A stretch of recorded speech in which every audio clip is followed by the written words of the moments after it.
ఈ రోజు మనం చివరి వరకు టెన్షన్ పెట్టి థ్రిల్ కి గురి చేసే కొరియన్ మూవీ ఎక్స్ప్లెనేషన్ చూద్దాం. సింక్ హోల్ మూవీ 2021 లో రిలీజ్ అయిన కొరియన్ మూవీ. ఈ మూవీని చూడాలి అనుకునే వాళ్ళు ప్రైమ్ వీడియోలో అవైలబుల్ గా ఉంది. సీన్ ఓపెన్ చేస్తే మనకు సియాల్ లోని పెద్ద అపార్ట్మెంట్ ని చూపిస్తారు. హీరో ఫ్యామిలీని చూపిస్తారు. హీరో పేరు పార్క్. ఇతను మార్కెటింగ్ లో జాబ్ చేస్తుంటాడు. ఇతని వైఫ్ రోసీ, ఇంకా ఇద్దరికి పుట్టిన కొడుకే స్పైక్. హీరో చాలా కష్టపడి 11 ఏళ్లు సేవింగ్స్ చేసిన మనీతో కొత్త ఫ్లాట్ ని తీసుకుంటాడు. అయితే మంచి రోజు అని చెప్పి ఈ రోజు షిఫ్ట్ అవుతారు. ఆ రోజే ఫుల్ వర్షం పడుతుంది. ఈ సామాన్ షిఫ్ట్ చేసే వాళ్ళు పని చేయకుండా దేనికోసమో వెయిట్ చేస్తుంటారు. హీరో వచ్చి ఏంటి ఇంకా మీరు వర్క్ స్టార్ట్ చేయలేదని వర్కర్స్ ని అడుగుతాడు. అయితే సామాన్లు షిఫ్ట్ చేయడానికి వాడే నిచ్చెనని పెట్టే ప్లేస్ లో అపార్ట్మెంట్ లో నివసించే ఒక రెసిడెంట్ తన కార్ ని పార్క్ చేసి ఉంటాడు. వాడికి ఎన్నిసార్లు కాల్ చేసినా రెస్పాన్స్ ఇవ్వడు. ఇక హీరో లేట్ అవుతుందని చెప్పి అపార్ట్మెంట్ సెక్రటరీకి కాల్ చేసి కంప్లైంట్ ఇస్తాడు. దీంతో పార్కింగ్ లో అడ్డంగా ఉన్న కార్ ఓనర్ దిగొస్తాడు. ఇతని పేరు జాను. జాన్ కి కొంచెం ఈగో ఎక్కువ. తన మీద కంప్లైంట్ చేసిన హీరో మీద జాను కోపడతాడు. ఇద్దరికి వాగ్వాదం జరుగుతుంది.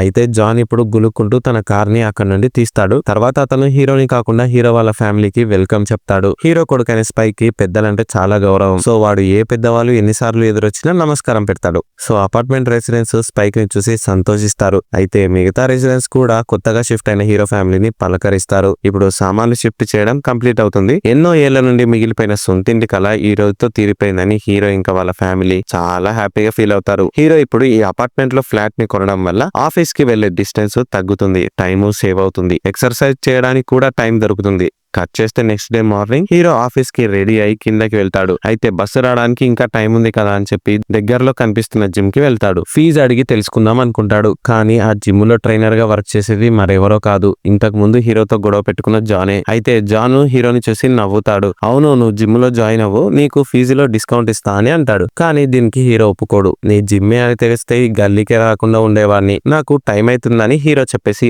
ఆఫీస్ కి వెళ్లిపోతాడు. ఇప్పుడు మనకు హీరో పనిచేసే ఆఫీస్ ని చూపిస్తారు. అక్కడ హీరో కొలీగ్స్ అందరూ హీరో కొత్త ఫ్లాట్ ని కొన్నందుకు అతనికి కంగ్రాచులేషన్స్ చెప్తారు. మాకు దావత్ కావాలని కొలీగ్స్ అడుగుతారు. సరే ఒక రోజు ప్లాన్ చేద్దామని హీరో అంటాడు. మళ్ళీ హీరో తన ఇంటికి వెళ్ళిపోతాడు. మళ్ళీ ఫ్యామిలీ అందరూ కలిసి కొత్త ఇంట్లో గోడకు తగిలించుకోవడానికి ఒక ఫోటో కావాలని చెప్పి ఫోటో స్టూడియోకి వెళ్తారు. అక్కడ ఫోటో స్టూడియో ఓనర్ ని చూసి హీరో షాక్ అయిపోతాడు. ఈ స్టూడియో కూడా జాన్ దే. ఏంట్రా నీకు ఈ సిటీలో ఎన్ని షాప్స్ ఉన్నాయి, అసలు నువ్వేంది, నీ కథ ఏందని హీరో అడుగుతాడు. ఆ జిమ్ నా ఫ్రెండ్ది, వాడు లేనప్పుడు నేనే మెయింటైన్ చేస్తా, ఇంకా ఈ ఫోటో స్టూడియో మాత్రం నాదే అని జాన్ అంటాడు. సరే అని చెప్పి హీరో ఫ్యామిలీ ఫోటో దిగుతారు. కట్ చేస్తే ఆ రోజు నైట్ హీరో తన ఫ్యామిలీని రెస్టారెంట్ కి తీసుకెళ్తాడు. కొత్త ఇంట్లోకి వెళ్లిన హ్యాపీ మూమెంట్ లో వైఫ్ హీరోకి మందు తాగేందుకు కూడా పర్మిషన్ ఇస్తది. సో హీరో ఆల్కహాల్ తాగుతాడు. మన సైడ్ ర్యాపిడో ఊబర్స్ ఎలా ఉంటాయో అలా సేమ్ కొరియాలో కూడా టెంపరరీ డ్రైవర్స్ అవైలబుల్ గా ఉంటారు. నైట్ కదా హీరో తాగుండు, డ్రైవ్ చేయొద్దని చెప్పి టెంపరరీ డ్రైవర్ ని బుక్ చేసుకుంటారు. డ్రైవర్ గా కూడా జానే ప్రత్యక్షం అవుతాడు. ఇక ఇతను చేసే జాబ్స్ ని చూసిన హీరో అండ్ ఫ్యామిలీ షాక్ అయిపోతారు. జాన్ హీరో కార్ ని స్పీడ్ గా తోలుతాడు. అంత స్పీడ్ గా వెళ్తే నాకు చలాన్ పడుతుందిరా బాబా అని హీరో మళ్ళీ జాన్ ని తిడతాడు. ఎలా అయితే ఏముంది, హీరో ఫ్యామిలీ సేఫ్ గా ఇంటికి రీచ్ అవుతారు. కట్ చేస్తే నెక్స్ట్ డే మార్నింగ్ హీరో కొడుకు స్పైక్ గోళీలతో ఆడుకుంటూ ఉంటాడు. కొత్త ఇల్లు నాన్న పాడవుతుందని పేరెంట్స్ ఎంత చెప్పినా వాడు వినడు, అలాగే ఆడుతాడు. అయితే స్పైక్ ఒక గోళీని ఫ్లోర్ మీద పడేస్తాడు. ఆ గోళీ జారుకుంటూ కార్నర్ కి వెళ్తుంది. ఇది గమనించిన హీరోకి తేడా కొడుతుంది. వీళ్ళు ఉంటున్న అపార్ట్మెంట్ చక్కగా కట్టలేదని, స్లోప్ గా కట్టారని, ఐ మీన్ వంకరగా కట్టి ఉంటారని హీరోకి డౌట్ వస్తుంది. ఇదే విషయాన్ని హీరో తన వైఫ్ కి చెప్తే ఆమె తీసి పడేస్తుంది. పెద్దగా పట్టించుకోదు. కానీ హీరో చాలా పిసినారి. చాలా కష్టపడి మనీని సేవ్ చేసి 11 ఏళ్లు వెయిట్ చేసి మరీ ఫ్లాట్ ని కొన్నాడు. మరి ఆ ఫ్లాట్ చక్కగా లేదని తెలిస్తే ఎలా ఉంటది? హీరో బ్రెయిన్ లో ఇదే మ్యాటర్ రన్ అవుతూ ఉంటది. అతను వర్క్ టైమ్ లో కూడా చక్కగా కాన్సన్ట్రేషన్ పెట్టలేడు. హీరో తన సిస్టమ్ లో ఈ వంపుగా ఉన్న ఇల్లుల గురించి రీసెర్చ్ చేస్తుంటాడు. అయితే ఈ విషయాన్ని కొలీగ్స్ లో ఒకరైన గోరు గమనిస్తాడు. అరే నువ్వు ఎందుకు వంపుగా ఉన్న ఇల్లుల గురించి చూస్తున్నావు? కొంపదీసి నీ కొత్త ఫ్లాట్ కి సమస్య ఉందా చెప్పు. అవును, నీ అపార్ట్మెంట్ కట్టక ముందు అక్కడ ఒక సింక్ హోల్ లాంటిది ఉండే అంట, నిజమా అని వాడు అంటాడు. దీనికి హీరో నో అలా ఏం లేదు, మా అపార్ట్మెంట్ పక్కాగా స్ట్రాంగ్ గా కట్టిరు అని కాన్ఫిడెంట్ గా చెప్తాడు. కానీ మనసులో హీరోకి బుగ్గులు పుడుతుంది. అయితే ఇప్పుడు హీరో తన కొలీగ్స్ ని హౌస్ వార్మింగ్ పార్టీకి ఇన్వైట్ చేస్తాడు. రిటర్న్ గిఫ్ట్ గా కొలీగ్స్ ఒక గిఫ్ట్ ని ఇద్దామని ప్లాన్ చేస్తారు. కానీ హీరో నాకు ఏం గిఫ్ట్ వద్దు, కానీ నేను ఒక వస్తువు కొనాలి అనుకుంటున్నా, దానికి 20,000 రూపాయలు తక్కువ పడుతున్నాయి, ఆ డబ్బు ఇవ్వండి చాలని సిగ్గు లేకుండా డిమాండ్ చేస్తాడు. సరే అని చెప్పి దీనికి కొలీగ్స్ ఓకే చెప్తారు. కట్ చేస్తే నెక్స్ట్ డే హీరో జాబ్ కి పోకుండా చేయకుండా ఇంట్లోనే కూర్చుంటాడు. కిటికీలని, ఫ్లోర్ ని, ఇంకా పైపులని అన్ని చెక్ చేస్తాడు. నిజంగా అపార్ట్మెంట్ చక్కగా కట్టారా లేదా అని చెక్ చేస్తాడు. అయితే ఈ మ్యాటర్ ని హీరో మిగతా రెసిడెంట్స్ కి చెప్తాడు. అందరితో కలిసి మీటింగ్ పెడతాడు. హీరో మాట్లాడుతూ, మనం ఉండే అపార్ట్మెంట్ కన్స్ట్రక్షన్ కరెక్ట్ గా అలైన్మెంట్ లో లేదు. చూడండి, ఒక గోలిని వేస్తే అది దొర్లుతూ వెళ్లి కార్నర్ కి చేరుకుంటుందని డెమో వేసి చూపిస్తాడు. కానీ హీరో మాటల్ని విన్న మిగతా రెసిడెంట్స్ సైలెంట్ గా ఉంటారు. హీరో మాటల్ని అసలు లెక్క చేయరు. మాకేం ఇబ్బంది లేదు, ఊరికే టైం వేస్ట్ చేస్తున్నారని కోప్పడి వెళ్లిపోతారు. అయితే ఈ మీటింగ్ లో భాగంగా వాళ్ళు అప్పుడప్పుడు వాటర్ ప్రాబ్లమ్ ని ఫేస్ చేస్తున్నారని చెప్తారు. ఇప్పుడు ఒక లేడీ మాత్రం జాన్ ఫ్లాట్ ఉండే కిటికీ నుండి ఫుల్ సిగరెట్ పొగ వాసన వస్తుందని చెప్తుంది. ఇది విన్న జాన్ షాక్ అయిపోతాడు. నేను అసలు స్మోకింగే చేయనని ఖండిస్తాడు. మీటింగ్ అయ్యాక జాన్ నేరుగా ఇంట్లోకి వెళ్లి డిన్నర్ ని రెడీ చేస్తాడు. జాన్ వైఫ్ ఎప్పుడో చనిపోయి ఉంటది, కానీ అతనికి ఒక కొడుకు ఉంటాడు. అతని పేరు జిమ్. జిమ్ చాలా సైలెంట్ గా ఉంటాడు. తండ్రితో సరిగ్గా మాట్లాడడు. రీజన్ ఏంటో తెలీదు. ఇప్పుడు జాన్ జిమ్ తో ఒక మాట అంటాడు. నువ్వు సిగరెట్ స్మోక్ చేయడం వల్ల పక్క ఫ్లాట్ వాళ్ళు ఇబ్బంది పడుతున్నారు. ఈసారి స్మోకింగ్ చేయాలి అనిపిస్తే టెర్రస్ మీదకి వెళ్లి చెయ్యని అడ్వైస్ ఇస్తాడు. ఇది విన్న జిమ్ కోపడతాడు. అసలు నేను స్మోకింగే చేయను, ఎప్పుడు నన్ను ఏదో ఒకటి అంటూనే ఉంటారని అలిగి వెళ్లిపోతాడు. ఇది చూసి జాన్ బాధపడతాడు. ఒక్కగానొక కొడుకు అవడంతో జాన్ జిమ్ ని చాలా గారాబంగా పెంచి ఉంటాడు. జిమ్ కి ఏ కష్టం తెలియకుండా పెంచి ఉంటాడు. కానీ వాడు చదువుకోకుండా ఇంటర్నెట్ కేఫ్ కి వెళ్తూ లైఫ్ ని ఆగం చేసుకుంటూ ఉంటాడు. కట్ చేస్తే మళ్ళీ నెక్స్ట్ డే మధ్యాహ్నం సమయంలో హీరో ఫ్రెండ్స్ పార్టీ కోసం అని చెప్పి హీరో ఇంటికి వస్తారు. వాళ్ళకి జాన్ కూడా పరిచయం అవుతాడు. జాన్ తన ఫ్రెండ్స్ తో క్లోజ్ అవ్వడం హీరోకి నచ్చదు. తర్వాత హీరో ఇంకా వాళ్ళ ఫ్రెండ్స్ ని తన ఫ్లాట్ లోకి ఇన్వైట్ చేస్తాడు. పూజ జరుగుతుంది. తర్వాత లంచ్ ని చేస్తారు. ముచ్చట్లు పెట్టుకుంటారు. అయితే ఇప్పుడే తన కొలీగ్స్ ఇచ్చిన డబ్బుతో హీరో ఆర్డర్ చేసిన మూవింగ్ చైర్ డెలివరీ అవుతుంది. దీన్ని చూసిన హీరో చాలా హ్యాపీగా ఫీల్ అవుతాడు. ఏదైనా విలువైన వస్తువు కొనంటే ఇది కొనవేంట్రా అని కొలీగ్స్ ఇంకా ఫ్యామిలీ అడుగుతారు. కానీ చిన్నప్పటి నుండి ఇలాంటి ఒక కుర్చీలో కూర్చోవాలని హీరోకి కోరికగా ఉండేది. దాన్ని ఇప్పుడు అతను ఫుల్ఫిల్ చేసుకుండు. అయితే ఆ కుర్చీలో హీరో తను మాత్రమే కూర్చోవాలి అనుకుంటాడు. వేరే వాళ్ళు కూర్చుంటే వాళ్ళని తిడతాడు. అయితే రాత్రి ఇంకా హీరో ఇంకా వాళ్ళ కొలీగ్స్ ఫుల్ గా మందు తాగుతారు. కిట్టు అనే ఇంకో కొలీగ్ మాత్రం మందు తాగని అంటాడు. కూల్ డ్రింక్ తెప్పి అంటాడు. ఎందుకంటే నైట్ టైం కదా, కార్ డ్రైవ్ చేయాలి. సో అతను మందు తాగడానికి ఇష్టపడాడు. అయితే ఇది విన్న హీరో ఇప్పుడు టెంపరరీ డ్రైవర్ గా వర్క్ చేసే జాన్ కి కాల్ చేసి ఇంటికి రమ్మంటాడు. కిట్టుని అతని ఇంటి వద్ద డ్రాప్ చేయమని హీరో జాన్ కి ఇప్పుడు చెప్తాడు. సరే అని జాన్ కిట్టు కోసం వెయిట్ చేస్తాడు. అప్పుడే ఇక కిట్టు తన ఫ్రెండ్ ముజిన్ కి సైగలు చేస్తుంటాడు. ముజిన్ చాలా అందంగా ఉంటది. అయితే ముజిన్ ఇంకా కిట్టులు సీక్రెట్ రిలేషన్షిప్ లో ఉంటారు. ముజిన్ ఏమో మరో కొలీగ్ అయిన గోరు లవ్ చేస్తుంటాడు. బేసిక్ గా ఇది ఒక ట్రయాంగిల్ లవ్ స్టోరీ అన్నమాట. కిట్టు తమ లవ్ మ్యాటర్ ని ఆఫీస్ కొలీగ్స్ కి ఇప్పుడు రివీల్ చేసినందుకు ముజిన్ కోప్పడి వెళ్ళిపోతుంది. ఇక ఆమె వెనకాలే కుక్కలాగా కిట్టుగాడు కూడా వెళ్ళిపోతాడు. అయితే ముజిన్ ని లవ్ చేసి మోసపోయిన గోరు ఫుల్ బాధపడతాడు. ఆ బాధలో వీడు 4 పెగ్గులు ఎక్కువే తాగుతాడు. ఇంకో లేడీ కొలీగ్ ని చూపిస్తారు. తన పేరు సుజిన్. సుజిన్ కూడా చాలా అందంగా ఉంటుంది. సుజిన్ కూడా ఫుల్ గా మందు కొడుతుంది. ఎలాగో కిట్టు ఇంకా ముజిన్ పార్టీ నుండి వెళ్లిపోయారు కాబట్టి హీరో ఒక ఐడియాని ఆలోచిస్తాడు. ఫుల్ గా తాగున్న గోర్ని ఇంకా సుజిన్లని ఇంటి దగ్గర డ్రాప్ చేసి రమ్మని హీరో జాన్ కి చెప్తాడు. కానీ ఈ పనికి జాన్ ఎక్స్ట్రా మనీని అడుగుతాడు. అయితే పిసినారైన హీరో దీనికి ఒప్పుకోడు. ఆ రోజు నైట్ వాళ్ళ ఇంట్లోనే కొలీగ్స్ ని పడుకోమంటాడు. ఇక జాన్ హీరోని తిట్టుకుంటూ వెళ్లిపోతాడు. నెక్స్ట్ డే మార్నింగ్ అపార్ట్మెంట్ లో వాటర్ రావడం పూర్తిగా ఆగిపోతుంది. ఈ ప్రాబ్లం ని తట్టుకోలేక అందరు రెసిడెంట్స్ వెకేషన్ కి వెళ్తారు. జాన్ ఏమో అపార్ట్మెంట్ లోని అన్ని రూమ్స్ దగ్గరికి వెళ్లి ఎవరెవరు ఫ్లాట్స్ లో ఉన్నారు, ఎవరు లేరు, ఒకవేళ ఇంట్లో ఉంటే వాళ్ళకు వాటర్ వస్తున్నాయా రావట్లేదా అని సర్వే చేస్తాడు. మాక్సిమం అందరు రెసిడెంట్స్ వెకేషన్ కి వెళ్తారు కదా. కానీ చిన్న కాకా హోటల్ నడిపే పింకీ వాళ్ళ కొడుకు మాత్రం ఫ్లాట్ లో ఉంటాడు. వాళ్ళ అమ్మ హోటల్ కి వెళ్ళుంటది. కొడుకు విల్సన్ ఎవరితో ఎక్కువగా మాట్లాడాడు. ఇంట్లోనే టీవీ చూస్తూ ఉంటాడు. సర్వే కోసం అని జాన్ డోర్ బెల్ ని కొట్టినా తెలియని వాళ్ళతో మాట్లాడడానికి భయపడే విల్సన్ డోర్ ని ఓపెన్ చేయడు. దీంతో జాన్ ఈ ఫ్లాట్ లో కూడా ఎవరూ లేరని చెప్పి నోట్ చేసుకుంటాడు. తర్వాత మనకు హీరో ఫ్లాట్ ని చూపిస్తారు. హీరో ఇంకా కొలీగ్స్ గోరు మరియు సుజిన్లు ఫుల్ హ్యాంగ్ ఓవర్ లో పడుకొని ఉంటారు. హీరో వైఫ్ రోసి ఇంకా కొడుకు స్పైక్ లు వాటర్ రావట్లేదని చెప్పి వాటర్ బాటిల్స్ ని కొనడానికి షాప్ కి వెళ్తారు. తల్లికి సరుకులు మోయడంలో ఇబ్బంది అవుతుంది. సో స్పైక్ ఫాస్ట్ గా ఇంటికి వెళ్లి ట్రాలీని బయటికి తీస్తాడు. అప్పుడు స్పైక్ కి జాన్ ఎదురవుతాడు. వాటర్ వస్తుందా మీ ఇంట్లో అని జాన్ అడిగితే నో అంకుల్ రావట్లేదు, బయట నుండి వాటర్ కొన్నామని స్పైక్ ఆన్సర్ ఇస్తాడు. అయితే లిఫ్ట్ ఎక్కి స్పైక్ అపార్ట్మెంట్ కిందకి వెళ్లడం జాన్ చూస్తాడు. మిగతా ఫ్లాట్స్ దగ్గరికి వెళ్లి తన సర్వేని మళ్ళీ కంటిన్యూ చేస్తుంటాడు. టెర్రస్ మీదకి వెళ్లి చూస్తే సిగరెట్ వాసన వస్తుంటది. యాక్చువల్ గా జాన్ కొడుకైన జిమ్మే అక్కడ సిగరెట్ తాగుతూ ఉంటాడు. కానీ తన తండ్రిని చూసిన జిమ్ ఎస్కేప్ అయిపోతాడు. జాన్ ఇప్పుడు పక్క అపార్ట్మెంట్ టెర్రస్ మీద ఉన్న తాతని పిలుస్తాడు. సార్, మీ అపార్ట్మెంట్ లో వాటర్ వస్తున్నాయా అంటే వస్తున్నాయి ఇగో చూడని ఆ తాత వెటకారంగా మొక్కలకు పోసే వాటర్ ని జాన్ కి చూపిస్తాడు. మళ్ళీ మనకు హీరోయిన్ లో నిద్రపోతున్న గోరుని చూపిస్తారు. వీడికి అర్జెంట్ గా ఆఫీస్ పని ఉంటది. సో లేట్ అవడంతో ఫాస్ట్ గా రెడీ అయ్యి క్యాబ్ ని బుక్ చేసుకుని స్టార్ట్ అవుతాడు. అయితే హీరోయిన్ లో తన వ్యాలెట్ ని మర్చిపోవడంతో రిటర్న్ అవుతాడు. మళ్ళీ వ్యాలెట్ ని తీసుకొని తిరిగి క్యాబ్ ఎక్కే లోపే డ్రైవర్ గాడు టాయిలెట్ కి వెళ్తాడు. గోరు కార్ లోనే ఉంటాడు. ఇప్పుడే సడన్ గా హీరో వాళ్ళ అపార్ట్మెంట్ కి క్రాక్స్ వస్తాయి. పెద్దగా సౌండ్స్ వస్తాయి. ఫ్లోర్ వంగిపోతుంది. హీరోకి ఇంకా సుజిన్ కి మెలకువ వస్తుంది. భూకంపం ఏమో అని అందరూ అనుకుంటారు. అపార్ట్మెంట్ కూలిపోయి అండర్ గ్రౌండ్ లోకి వెళ్తుంది. టెర్రస్ మీద ఉన్న జాను పక్క అపార్ట్మెంట్ తాతని సేవ్ చేయమని అరుస్తాడు. కానీ తాత భయపడతాడు. హీరోకి ప్యాంట్ తడిసిపోతుంది. క్యాబ్ ఎక్కి వెయిట్ చేస్తున్న గోరు కూడా కార్ తో సహా భూగర్భంలోకి వెళ్తాడు. అపార్ట్మెంట్ మొత్తం ధ్వంసం అయిపోయి 10,000 మీటర్స్ లోతులోకి పడిపోతుంది. అపార్ట్మెంట్ మొత్తం కూలిపోతున్న విజువల్ ని చుట్టుపక్కల వాళ్ళు చూసి షాక్ అయిపోతారు. ఇది చూసిన రోసి మైండ్ బ్లాక్ అయిపోతుంది. 10,000 మీటర్లు లోతు అంటే చాలా డిస్టెన్స్ ఉంటది. గోరున్న కారు హీరో మీదకి దూసుకెళ్తుంది. అరక్షణం గ్యాప్ లో హీరో ఎస్కేప్ అవుతాడు. సిమెంట్ ఇంకా ఇసుక బయటికి వచ్చేసి జాన్ ని కప్పేస్తాయి. దీని వల్ల జాన్ కి ఊపిరాడదు. అతి కష్టం మీద ఇసుక నుండి బయటపడతాడు. ఇప్పుడు కారులో ఇరుక్కున్న గోరు ఇంకా లోతులోకి పడిపోతుంటే అతన్ని హీరో సేవ్ చేస్తాడు. ఇంకా హీరో ఇంట్లోనే స్టక్ అయిన సుజిన్ కి చిన్న చిన్న గాయాలు అవుతాయి. ఇప్పుడు గాయాలతో ఉన్న జాన్ పైకి లేచి పైన ఎవరైనా ఉన్నారా నాకు హెల్ప్ చేయనని గట్టిగా అరుస్తాడు. ఈ అరుపు పైన వాళ్లకు కొంచెం అంటే కొంచెం కూడా వినిపించదు. తర్వాత ఆ విషయం తెలిసి రెస్క్యూ టీం హెలికాప్టర్స్ తో స్పాట్ కి వస్తారు. కింద స్టక్ అయిన వాళ్ళని టీము కాపాడాలని ట్రై చేస్తారు. ముందుగా వీళ్ళు పెద్ద రోప్స్ ని కట్టుకొని కిందకి దిగుతుంటారు. కానీ వాళ్ళ ప్రెషర్ కి చుట్టూ ఉన్న నేల కూడా పడిపోతుంటది. ఇలా చేస్తే వాళ్ళు కూడా లోయలోకి పడిపోయే ప్రమాదం ఉంది.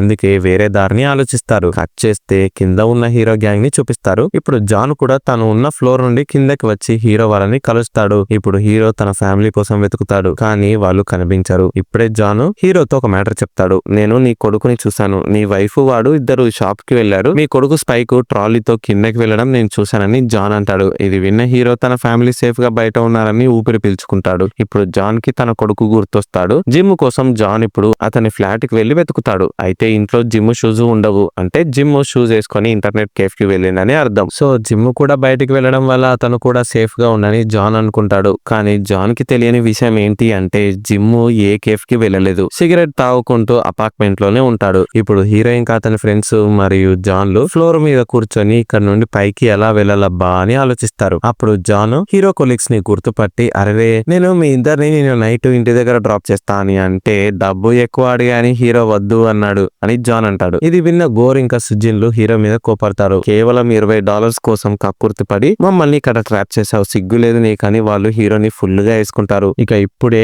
పక్క ఫ్లాట్ నుండి సౌండ్స్ వినిపిస్తాయి. ఏంటో చూద్దామని అందరూ వెళ్తారు. అక్కడ జాన్ కొడుకు జిమ్ గాయాలతో పడి ఉండటం చూసిన వీళ్ళు షాక్ అయిపోతారు. వెంటనే జిమ్ ని జాన్ ఇంకా హీరో వాళ్ళు పైకి లేపుతారు. అతనికి కాస్త వాటర్ ఇచ్చి స్పృహ రావడానికి హెల్ప్ చేస్తారు. ఎందుకురా నువ్వు ఫ్లాట్ లోనే ఉన్నావు, బయటికి వెళ్ళాలి కదా అని జాన్ తిడతాడు. ఇది విన్న జిమ్ నాన్న నువ్వే కదా రోజు బయటికి వెళ్లి టైం వేస్ట్ చేస్తున్నా అని తిడుతున్నావు, అందుకే రోజు వెళ్ళలేదని ఏడుస్తాడు. సరే సరే ఏడవకని జాన్ అంటాడు. అయితే జిమ్ బాగా మూవీస్ చూస్తాడు. అందుకే ఇతనికి ఇలాంటి సిచ్యుయేషన్ లో ఉన్నప్పుడు ఎలా సర్వైవ్ అవ్వాలో టెక్నిక్స్ అన్ని తెలిసి ఉంటది. ముందుగా మనకు ఫుడ్, వాటర్ ఇంకా మెడిసిన్స్ కావాలి. ఇంకా మనలో ఎవరైనా ఒకరు హాల్లో ఉండి మన గురించి పైన వాళ్ళకి తెలిసేలా ఏదైనా ప్లాన్ చేయనని జిమ్ అంటాడు. ఇప్పుడు జాన్ పేపర్స్ ని ఇంకా అట్ట ముక్కలకు నిప్పంటిస్తాడు. ఆ పొగ పైకి చేరుకొని వీళ్ళు ఇక్కడ ఉన్నారని పైన వాళ్ళకు తెలుస్తుందని జాన్ ఆశ. కానీ అతని దురదృష్టం కొద్దీ అప్పుడే డ్రైనేజ్ వాటర్ లీక్ అయ్యి ఫైర్ మీద పడుతుంది. సో ఫైర్ ఆరిపోతుంది. మిగతా వాళ్ళు మాత్రం ఫ్రిడ్జ్ లో ఉన్న ఆహారాన్ని ఇంకా డ్రాస్ లో ఉన్న మెడిసిన్ ని కలెక్ట్ చేస్తారు. ఇప్పుడు అందరు కలిసి మంచిగా క్యాంప్ ఫైర్ ని పెట్టుకుని చికెన్ ని కాల్చి తింటారు, ముచ్చట్లు పెట్టుకుంటారు. ఈ అపార్ట్మెంట్ లోని కొత్త ఫ్లాట్ ని 11 ఏళ్లు కష్టపడి సంపాదించిన మనీతోనే హీరో కొని ఉంటాడు కదా. గృహ ప్రవేశం చేసిన 4 రోజుల్లోనే ఇలా జరిగిందని అతను బాధలో ఉంటాడు. కానీ జాన్ మాత్రం ఫ్లాట్ ని కొనకుండా జస్ట్ రెండుకుంటాడు. కట్ చేస్తే మనకు పైన ఉన్న రెస్క్యూ టీం ని చూపిస్తారు. టీము ఎవరెవరి ఫ్యామిలీస్ సింకు హోల్ లో స్టక్ అయ్యారని ప్రజల్ని అడిగి తెలుసుకుంటారు. అయితే ఇప్పుడు రోసిని చూపిస్తారు. తన అంటది నా హస్బెండ్ ఇంకా కొడుకు ఇద్దరు సింకు హోల్ లో ఉన్నారని చెప్తూ ఏడుస్తుంది. ఇంకా ఒక హోటల్ లేడీ ఉంటది కదా, తన కొడుకు కూడా సింక్ హోల్ లో ట్రాప్ చేయబడి ఉంటాడు. ఈ ఇద్దరు లేడీస్ వాళ్ళ ఫ్యామిలీస్ ని తలుచుకొని బోర్న ఏడుస్తారు. ఆకలితో ఉన్న ఈ ఇద్దరు లేడీస్ కి రెస్క్యూ టీమ్ ఫుడ్ ని పెడతారు. కట్ చేస్తే ఇప్పుడు రెస్క్యూ టీమ్ పెద్ద డ్రోన్ ని రెడీ చేసి సింక్ హోల్ లోకి పంపుతారు. 10,000 మీటర్ల లోతు ఉండటం వల్ల వీళ్ళు పంపించిన డ్రోన్ లాస్ట్ వరకు వెళ్తుంది. కానీ సిగ్నల్ కట్ అయిపోతుంది. అయితే ఈ డ్రోన్ ని కింద ఉన్న జిమ్ చూస్తాడు. నాన్న హెల్ప్ వచ్చింది అని అరుస్తాడు. ఇది విన్న జాన్ ఇంకా హీరో గ్యాంగ్ హాల్లోకి వస్తారు. చూస్తే పెద్ద డ్రోన్ ఉంటది. దాని మీద రెస్క్యూ టీమ్ అని రాసి ఉంటది. అయితే డ్రోన్ ఫోన్ కి కెమెరా ఉంటది. దాంతో మనోళ్ళు వాళ్ళ వీడియోస్ ని రికార్డ్ చేస్తారు. సార్ మాకు హెల్ప్ చేయండి, మాకు ఇక్కడ ఊపిరి సరిగ్గా ఆడట్లేదు, ప్లీజ్ మాకు హెల్ప్ చేయండి అని అందరూ మాట్లాడతారు. తర్వాత అది పని చేయట్లేదని రియలైజ్ అయ్యి లైట్ తీసుకుంటారు. అప్పుడే మళ్ళీ సింక్ హోల్ పెద్దగా అయ్యి అపార్ట్మెంట్ మళ్ళీ కిందకి పడిపోబోతుంది. ఇప్పుడు అందరూ జారిపోయి భూగర్భంలోకి వెళ్ళబోతారు. వాళ్ళ చేతులకి ఏం దొరికితే అది పట్టుకుంటారు, గాల్లో వేలాడుతారు. ఇప్పుడు గోరు కింద పడిపోబోతుంటే జాన్ ఒక వాటర్ పైప్ తో అతనికి హెల్ప్ చేస్తాడు. కానీ పైపు తెగిపోతుంది. ఇప్పుడు ఇక సుజిను గాల్లో ఎగిరి గోరుని పట్టుకుంటది, సేఫ్ ప్లేస్ కి లాక్కెళ్తుంది. కానీ పైపు తెగిపోవడం వల్ల జాన్ చేతులకి సపోర్ట్ దొరకదు. అతను స్లిప్ అయిపోయి ఒక ఊబిలో పడిపోతాడు. దీంతో జాన్ మెల్లిగా లోపలికి పోతుంటాడు. అతన్ని సేవ్ చేయడానికి హీరో టీము చాలా కష్టపడుతుంది. కానీ వీలు కాదు. ఇంకా జాన్ కొడుకు జిమ్ తన తండ్రిని సేవ్ చేయాలని చెప్పి ఆలోచించకుండా వీడు కూడా ఆ ఊబిలో దూకుతాడు. ఇప్పుడు జాను తను ఊబిలోకి వెళ్తున్నా కూడా కొడుకుని కాపాడాలని ట్రై చేస్తాడు. లాస్ట్ కి తండ్రి కొడుకులు ఇద్దరు ఊబిలోకి నిండా మునిగిపోతారు. కానీ హీరో ఇప్పుడే తెలివిగా ఆలోచించి కింద ఫ్లోర్ కి వెళ్తాడు. అక్కడున్న గ్లాస్ కిటికీని పగలగొడతాడు. దీని వల్ల ఊబి మొత్తం ఇంట్లోకి స్ప్రెడ్ అయిపోయి తండ్రి కొడుకులు ప్రాణాలతో బయటపడతారు. జాన్ ఇంకా జిమ్ములు ఇప్పుడు హీరోకి థ్యాంక్స్ చెప్తారు. తర్వాత గోరు తను కాపాడిన సుజిన్ మీద మనసు పడతాడు. ఇద్దరు లవ్ లో పడతారు. ఇప్పుడు ఇక గోరు తను సింగిల్ కాదని హ్యాపీగా ఫీల్ అవుతాడు. కట్ చేస్తే సిగ్నల్ లేకపోవడం వల్ల కింద పడిపోయిన డ్రోన్ కి సిగ్నల్ అందుతుంది. ఇప్పుడు అది ఆటోమేటిక్ గా గాల్లోకి లేచి పైకి వస్తుంది. రెస్క్యూ టీము దాన్ని రిట్రీవ్ చేసుకుంటారు. అందులో రికార్డ్ అయిన హీరో వాళ్ళ వీడియోస్ ని ప్లే చేసి చూస్తారు. హీరో బ్రతికే ఉన్నాడని తెలిసి రోసీ హ్యాపీగా ఫీల్ అవుతుంది. కానీ ఆ వీడియోలో కొడుకు స్పైక్ కనిపించాడు. స్పైక్ ఏమైందో అని చెప్పి రోసీ మళ్ళీ టెన్షన్ పడుతుంది. హోటల్ నడిపే లేడీ కొడుకు గురించి కూడా డ్రోన్ వీడియోస్ లో లేదు. సో ఇద్దరు పిల్లలు డేంజర్ లో ఉండి ఉంటారని రెస్క్యూ టీమ్ అంటారు. తర్వాత ఇక మనకు రెస్క్యూ టీం వాళ్ళు తీసుకొచ్చిన సివిల్ ఇంజనీర్స్ ని చూపిస్తారు. యాక్చువల్ గా హీరో వాళ్ళ అపార్ట్మెంట్ సింక్ హోల్ లో పడిపోయింది కదా, దీని ఎఫెక్ట్ కి పక్కన ఉన్న అపార్ట్మెంట్ కూడా ఉంగిపోయి ఉంటది. రెడీగా ఎప్పుడు సింక్ హోల్ లో పడిపోదామా అని వెయిట్ చేస్తున్నట్టు కనిపిస్తుంది. 2 పిల్లర్లు కూలిపోయి ఉంటాయి. ఈ అపార్ట్మెంట్ కూడా సింక్ హోల్ లో పడిపోతే అది హీరో వాళ్ళ మీద పడి వాళ్ళు చనిపోయే ప్రమాదం ఉంది. అందుకే సివిల్ ఇంజనీర్లు ఉంగిపోయిన అపార్ట్మెంట్ రెసిడెన్స్ తో ఒక మీటింగ్ ని పెడతారు. మీరు ఒప్పుకుంటే మీ అపార్ట్మెంట్ మిగతా 2 పిల్లర్లను కూడా కట్ చేస్తాము, దాని వల్ల అది కరెక్ట్ పొజిషన్ లో కూర్చుంటది, బ్యాలెన్స్ అవడం వల్ల సింక్ హోల్ లోపలికి పడిపోదని చెప్తారు. కానీ ఈ పనికి రెసిడెన్స్ ఒప్పుకోరు. మేము ఎంతో కష్టపడి కట్టుకున్న ఫ్లాట్స్ ని కూల్ చేస్తే మాకేంటి లాభం అని గొడవ పడతారు. అపార్ట్మెంట్ పిల్లర్స్ ని కట్ చేసేందుకు వాళ్ళు ఒప్పుకోరు. ఇప్పుడే మనకు ఒక తాతని చూపిస్తారు. హీరో వాళ్ళ అపార్ట్మెంట్ కూలిపోక ముందు జాన్ మాట్లాడింది ఈ తాతతోనే. ఈ తాత ఇప్పుడు లేచి, సార్ మా ఫ్లాట్ ధ్వంసం అయిపోయినా పర్వాలేదు, సింక్ హోల్ లో పడిన వాళ్ళని కాపాడండి, వీళ్ళకు మానవత్వం లేదు సార్, నేను నా ఫ్లాట్ కొనడానికి 20 ఏళ్లు పట్టింది, కానీ అవతల మనుషుల ప్రాణాలు మనకు ముఖ్యమని తాత తన తోటి రెసిడెన్స్ ని తిడతాడు. దీంతో వాళ్ళ అపార్ట్మెంట్ ని కూల్చడానికి మిగతా వాళ్ళు కూడా ఒప్పుకుంటారు. తర్వాత ఇక రెస్క్యూ టీమ్ వంగిపోయి ఉన్న అపార్ట్మెంట్ ఆపోజిట్ సైడ్ పిల్లర్స్ ని కూడా కట్ చేయడం వల్ల అది కిందకి దిగి బ్యాలెన్స్ అవుతుంది. దీని వల్ల పెద్ద ప్రమాదం తప్పుతుంది. కట్ చేస్తే మళ్ళీ రెస్క్యూ టీమ్ ని చూపిస్తారు. వీళ్ళు ఇప్పుడు 3 చిన్న పారాషూట్స్ ని తయారు చేసి వాటికి సప్లైస్ ని కట్టి సింక్ హోల్ లోకి పంపుతారు. 3 ఒకటి స్టక్ అయిపోతుంది. మిగతా 2 సేఫ్ గా హీరో వాళ్ళని చేరుకుంటాయి. దాన్ని మనోళ్ళు ఓపెన్ చేస్తారు. అందులో ఫుడ్, వాటర్, ఇంకా మెడిసిన్స్, ఇంకా పైన వాళ్ళని కాంటాక్ట్ అయ్యేందుకు ఒక శాటిలైట్ ఫోన్ కూడా ఉంటది. దీంతో బ్రతుకుతామో లేదో అని భయపడుతున్న గోరు వాళ్ళ తల్లికి కాల్ చేసి మాట్లాడతాడు. అప్పుడే రెస్క్యూ టీం నుండి ఒక ఆఫీసర్ కాల్ చేస్తాడు. అతను మాట్లాడుతూ, మీ అందరూ సేఫ్ గా ఉన్నారా, మేము పంపించిన సప్లైస్ వచ్చాయా అని అడుగుతాడు. అవును సార్ వచ్చాయి, మమ్మల్ని కాపాడండి సార్ అని హీరో ఆఫీసర్ తో వాపోతాడు. ఇప్పుడు ఇక హీరో వాయిస్ ని విన్న వైఫ్ రోసీ పోలీసులని తోసుకుంటూ వచ్చి ఆఫీసర్ ఫోన్ ని లాక్కుంటది. హీరోతో రోసీ మాట్లాడుతుంది. మన కొడుకు అపార్ట్మెంట్ లోనే ఉన్నాడు, వాడు అక్కడే స్టక్ అయ్యాడు, వాడిని సేవ్ చేయండి అని ఏడుస్తూ చెప్తుంది.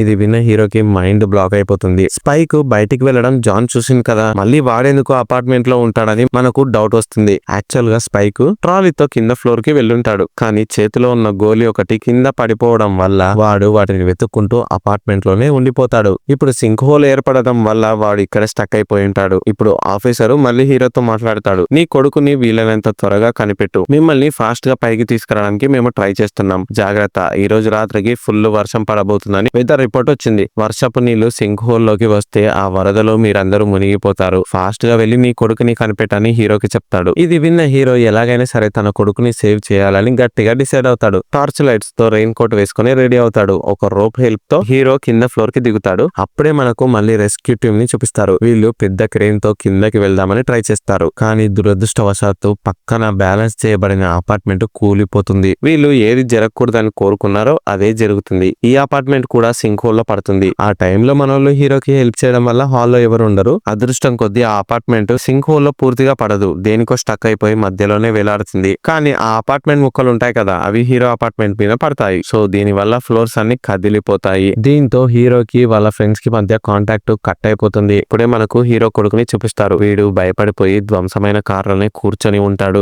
ఏడుస్తూ హెల్ప్ కోసం వెయిట్ చేస్తుంటాడు. ఇప్పుడు ఇక స్పైక్ కి హోటల్ నడిపే లేడీ కొడుకు టార్చ్ లైట్ తో కనిపిస్తాడు. ఆగు నేను వస్తున్నా అని స్పైక్ అంటే ఆ బాబు వినకుండా ముందుకు వెళ్తుంటాడు. ఒక రకంగా ఆ బాబు స్పైక్ కి దారిని చూపిస్తాడు. స్పైక్ ముందుకు నడుస్తాడు. అప్పుడే మళ్ళీ అపార్ట్మెంట్ కూలుతుంది. ఈ దెబ్బకి స్పైక్ ముందు వెనుక ఉన్న రెండు సైడ్స్ లో దారి మూసుకుపోతుంది. స్పైక్ సౌండ్స్ హీరోకి వినిపిస్తాయి. హీరోకి స్పైక్ కనిపిస్తాడు. మొత్తానికి హీరో తన కొడుకుని సేవ్ చేయగలుగుతాడు. ఇప్పుడు ఈ టనల్ నుండి హీరో ఇంకా స్పైక్ లు బయటపడాలి. ఇప్పుడే పై ఫ్లోర్ నుండి ఒక బామ్మ క్యాండిల్ ని పట్టుకొని హీరో వాళ్ళని పిలుస్తుంది. హీరో ఇక స్పైక్ తో పై ఫ్లోర్ కి వెళ్తాడు. అక్కడ బామ్మ ఏడుస్తూ కూర్చొని ఉంటది. పక్కన చూస్తే బామ్మ కొడుకు చనిపోయి ఉంటాడు. పక్కనే చిన్న టెంట్ కూడా ఉంటది. దాంట్లోకి హీరో వెళ్లి చూసి షాక్ అయిపోతాడు. స్పైక్ కి ఇందాక దారి చూపించాడు కదా ఒక బాబు, ఆ బాబు చనిపోయి ఉంటాడు. అపార్ట్మెంట్ కూలి సింక్ హోల్ లో పడినప్పుడే ఈ బాబు ఇంకా బామ్మ కొడుకు ఇద్దరు చనిపోయి ఉంటారు. మరి ఈ బాబు చనిపోతే ఇందాక స్పైక్ కి దారిని చూపించింది ఎవరని మనకు డౌట్ వస్తుంది. ఆ బాబు చనిపోయాక అతని ఆత్మ అక్కడే తిరుగుతూ ఉంటది. ఆ బాబు ఆత్మ స్పైక్ ని కనిపెట్టి దారిని చూపించడంలో హెల్ప్ చేసి ఉంటది. ఇప్పుడు ఈ సీన్ ని చూసిన మనము చాలా ఎమోషనల్ గా ఫీల్ అవుతాం. స్పైక్ కూడా చాలా బాధపడతాడు. ఇప్పుడు ఇక హీరో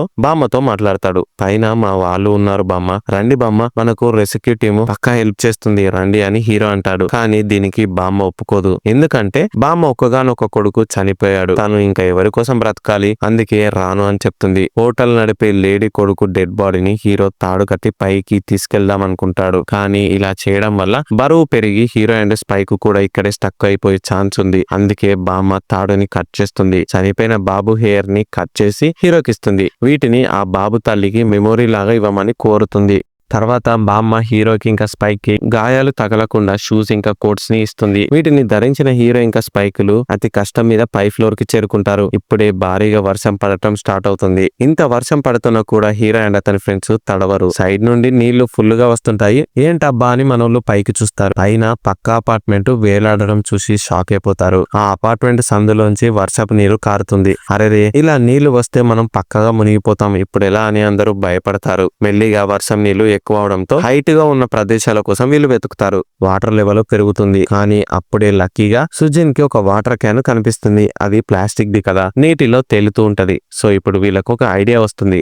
అందరూ ప్లాస్టిక్ వస్తువుల కోసం వెతుకుతారు. అవన్నీ సమకూర్చి కుప్పలాగా చేస్తారు. అప్పుడే సైడ్ నుండి పెద్ద వాటర్ ట్యాంకు వీళ్ళకు కనిపిస్తుంది. అది నీటిలో తేలుతూ వస్తుంటది. ఇదే మూవీలోని మెయిన్ ట్విస్ట్. ఈ సీన్ ని చూసిన మనకు ఏదో తెలియని హ్యాపీనెస్ కలుగుతుంది. ఇప్పుడు అందరూ ఆ వాటర్ ట్యాంక్ లోకి ఎక్కుతారు. అయితే జాన్ మాత్రం లోపలికి వెళ్ళడు. ఎందుకు ఆగిపోయావు, రా లోపలికని హీరో వాళ్ళు ఎంత చెప్పినా జాన్ వినడు. మనమందరం ట్యాంకులోకి వస్తే డోర్ ని ఎవరు మూస్తారని జాన్ అంటాడు. అంటే జాన్ వాళ్ళ ఫ్రెండ్స్ కోసం తన లైఫ్ ని సాక్రిఫైస్ చేయాలి అనుకుంటాడు. బయట నీటిలో స్విమ్మింగ్ చేస్తూ ట్యాంక్ డోర్ ని క్లోజ్ చేస్తాడు. లోపల హీరో అండ్ అతని ఫ్రెండ్స్ సేఫ్. కానీ బయట జాన్ మాత్రం హైట్ ప్లేసెస్ కి వెళ్తుంటాడు. ఇక చివరకు వర్షం నీళ్లు ఎక్కువై జాన్ మునిగిపోతాడు. ఈ సీన్ మనకు కంట తడిని పెట్టిస్తుంది. జాన్ బయటే ఉండటం వల్ల లోపల మనోళ్ళు చాలా బాధపడతారు. ఇక జిమ్ము తన తండ్రిని తలుచుకుంటూ వెక్కి వెక్కి ఏడుస్తాడు. ఇప్పుడే ఇక పైన వేలాడుతున్న అపార్ట్మెంట్ కూలి సింక్ హోల్ లో పూర్తిగా పడుతుంది. ఇది ఎక్కడైనా పడొచ్చు కదా, కరెక్ట్ గా హీరో వాళ్ళు ఉన్న వాటర్ ట్యాంక్ మీద పడుతుంది. దీంతో ఆ అపార్ట్మెంట్ ఫోర్స్ తో వాటర్ ట్యాంక్ ని కిందకి తీసుకెళ్తుంది. లోపల ఉన్న వాళ్ళు అటు ఇటు ఊగడంతో మళ్ళీ బయటికి వస్తుంది. దీని వల్ల మనోళ్ళు అపార్ట్మెంట్ క్రాష్ నుండి ఎస్కేప్ అవుతారు. వాటర్ ట్యాంక్ మళ్ళీ పైకి తేలుతూ వస్తుంది. మళ్ళీ అది కరెంట్ వైర్స్ లో ఇరుక్కుంటుంది. అప్పుడే ఇక లోపల ఉన్న మనోళ్ళని చూపిస్తారు. ట్యాంక్ దేనికో స్టక్ అయిందని మనోళ్ళకి అర్థమవుతుంది. సో వీళ్ళు మళ్ళీ బలంగా అటు ఇటు దూకుతారు. ఈ ఫోర్స్ కి మళ్ళీ వాటర్ ట్యాంక్ వైర్స్ నుండి తప్పించుకొని పైకి తేలుతుంది. కానీ ఈ ప్రాసెస్ లో వాటర్ ట్యాంక్ నేరుగా వెళ్లి షార్ప్ గా ఉన్న ఐరన్ రాడ్ కి గుచ్చుకుంటది. అప్పుడే ట్యాంక్ మీద నుండి పెద్ద సౌండ్స్ వినిపిస్తాయి. ఈ సౌండ్స్ చేసేది ఎవరో కాదు, మన జానే. ఇతను చనిపోలేదు, బ్రతికే ఉన్నాడు. అదేంటి నీటిలో మునిగిపోయాడు కదా, ఎలా బ్రతికాడని మనకు డౌట్ వస్తుంది. యాక్చువల్ గా రెస్క్యూ టీం పంపిన సప్లైస్ లో ఒక ఆక్సిజన్ మాస్క్ కూడా ఉండి ఉంటది. దాన్ని జాను ఎప్పుడో పాకెట్ లో పెట్టుకుని ఉంటాడు. మునిగిపోతున్నప్పుడు ఆక్సిజన్ మాస్క్ గురించి గుర్తొచ్చి దాన్ని యూజ్ చేస్తాడు. అలా జాను ప్రాణాలతో బ్రతికిపోతాడు. ఇప్పుడు ఐరన్ రాడ్ నుండి వాటర్ వాటర్ ట్యాంక్ రిలీజ్ అవుతుంది. కానీ దీని వల్ల ట్యాంక్ కి పెద్ద బొక్క పడుతుంది. ఈ బొక్కలోంచి లోపలికి నీళ్లు వస్తాయి. దాని వల్ల ట్యాంక్ నిండిపోతూ ఉంటది. ఇప్పుడే గోర్ ఒక ఐడియా ఆలోచిస్తాడు. తన చేతిని బలంగా ఆ బొక్కలోకి తోస్తాడు. దీని వల్ల నీళ్లు ట్యాంకులోకి రావడం ఆగిపోతాయి. ఇప్పుడు ఇక మళ్ళీ ఎయిర్ ట్యాంక్ లో నిండిపోయి ఫాస్ట్ గా అది పైకి వెళ్తుంటది. దీన్ని పట్టుకొని జాను కూడా పైకి వద్దామనుకుంటాడు. కానీ ఆ ట్యాంక్ వెళ్లే స్పీడ్ ని జాను అందుకోలేకపోతాడు. ఇక జాను చనిపోతాడేమో అని మనం మళ్ళీ అనుకుంటాం. కానీ వాడి కాలుకి ఇందాక ట్యాంక్ చుట్టూ ఉన్న కరెంట్ వైర్లు తగులుతాయి. అవి జాన్ కాళ్ళకి చుట్టుకుంటాయి. ఇలా జాను ట్యాంక్ తో పాటే స్పీడ్ గా పైకి వెళ్తాడు. ఇక పైన సర్ఫేస్ లెవెల్ కి వాటర్ ట్యాంక్ చేరుకుంటది. కానీ బొక్క పెద్దగా అవడం వల్ల నీళ్లు మళ్ళీ ట్యాంక్ లోకి వస్తుంటాయి. ఇప్పుడు జాను ఆ బొక్కని ఎంత క్లోజ్ చేయాలని చూసినా వీలు కాదు. ఇక హీరో వాళ్ళు వాళ్ళ ప్రాణాల మీద ఆశలు విడుస్తారు. అప్పుడే పైన ఉన్న రెస్క్యూ టీమ్ ని చూపిస్తారు. ఆఫీసర్ ఒకతను సీసీ కెమెరాస్ ద్వారా నీటిలో తేలుతున్న వాటర్ ట్యాంక్ ని చూస్తాడు. ఇక అప్పుడు క్రేన్ తో హైడ్రాలిక్స్ జాక్స్ ని తగిలించి నీటిలో తేలుతున్న వాటర్ ట్యాంక్ ని పైకి తీసుకొస్తారు. ఇలా హీరో అండ్ అతని ఫ్రెండ్స్ సింక్ హోల్ నుండి బయటపడతారు. పైకి సేఫ్ గా తిరిగి వచ్చిన తన హస్బెండ్ ఇంకా తన కొడుకులని రోసి చూసి హ్యాపీనెస్ తో హక్ చేసుకుంటది. హోటల్ నడిపే లేడీకి హీరో ఇప్పుడు చనిపోయిన తన బాబు హెయిర్ ని ఇస్తాడు. బాబు డెడ్ బాడీని పైకి తీసుకురాలేకపోయినందుకు హీరో సారీ చెప్తాడు. కట్ చేస్తే ఒక సంవత్సరం తర్వాత మళ్ళీ మనకు హీరోని చూపిస్తారు. హీరో అతని ఫ్యామిలీతో కలిసి గోర్ ప్లేస్ కి వెళ్తాడు. అక్కడికి మన మూవీ హైలైట్ గా నిలిచిన జాను కూడా వస్తాడు. కొలీగ్స్ అయిన గోర్ ఇంకా సుజిన్లు పెళ్లి చేసుకుని ఉంటారు. వాళ్ళ ఇంటికి హీరో వాళ్ళు ఇప్పుడు వెళ్ళి ఉంటారు. సింక్ హోల్ లో ఇల్లులు పడిపోతాయని భయపడిన గోర్ ఒక వ్యాన్ ని కొనుక్కొని ఏకంగా అందులోనే కాపురాన్ని పెట్టుంటాడు. ఇది చీప్ అండ్ బెస్ట్ అని హీరో అంటాడు. జాన్ వేసే జోక్స్ కి అందరూ పగలబడి నవ్వుతారు. ఇక్కడే మూవీ ఎండ్ అవుతుంది. ఈ వీడియో మీకు నచ్చినట్టయితే లైక్ చేయండి, షేర్ చేయండి. త్వరలోనే మన ఛానల్లో 10K సబ్స్క్రైబర్స్ కౌంట్ రీచ్ అవబోతుంది. ఆ మైల్ స్టోన్ ని నేను ఫాస్ట్ గా రీచ్ అవడానికి నాకు హెల్ప్ చేయండి. ఛానల్ ని సబ్స్క్రైబ్ చేసుకొని నోటిఫికేషన్స్ కోసం బెల్ ఐకాన్ ని క్లిక్ చేయండి. Thank you.